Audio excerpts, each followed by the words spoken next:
My name is Gennady Stolярov II. In August of 2002, I founded The Rational Argumentator, an online magazine that has consistently presented and promoted the ideas of reason and liberty, and the emancipation of individuals from the stifling grip of political tyranny. Today, the United States of America is faced with an unprecedented opportunity to bring the goal of complete individual liberty to fruition. Never before have the prospects for reversing the onward march of statism and central planning looked so bright as today. But this may also be our last chance to avert an economic calamity of unprecedented proportions. Accordingly, I am pleased to announce my full, unreserved endorsement of Ron Paul for president in the 2008 election. If there is one word to describe the agenda of Ron Paul, it is liberty. If there is one text in which Ron Paul's ideas are encapsulated, it is the U.S. Constitution. The unwavering consistency with which Dr. Paul has defended liberty and the Constitution is astonishing in a world dominated by ceaselessly flip-flopping, compromising, backstabbing politicians.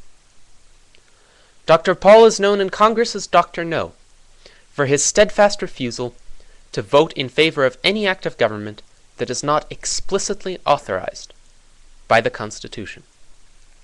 Representative Paul recognizes that simply because a particular action or principle might be good or valuable does not imply that the government ought to use taxpayer funds to pursue that action or principle.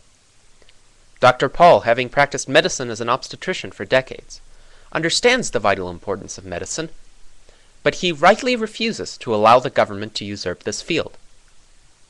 Dr. Paul's presidency is one of our best hopes for reversing America's plunge into socialized healthcare, a morass of bureaucracy, rationing, waiting lists, huge costs, low quality of care, and denials of treatment.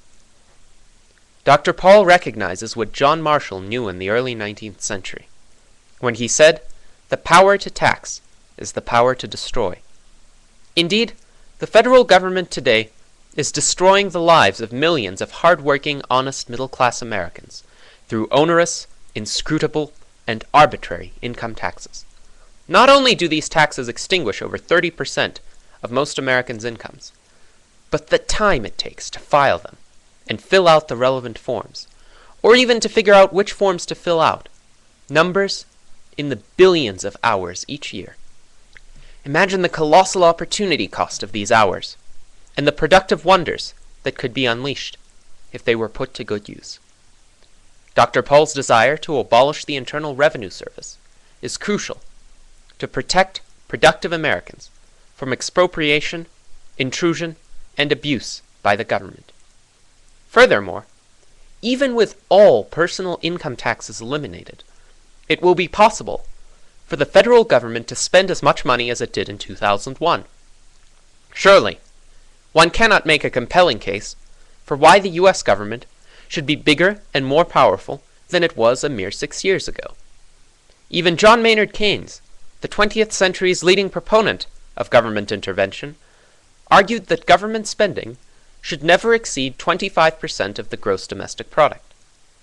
In 2001, total government spending was already approximately 30% of GDP. If he were alive today, even Keynes would agree with Ron Paul that the federal government has become far too profligate and far too powerful.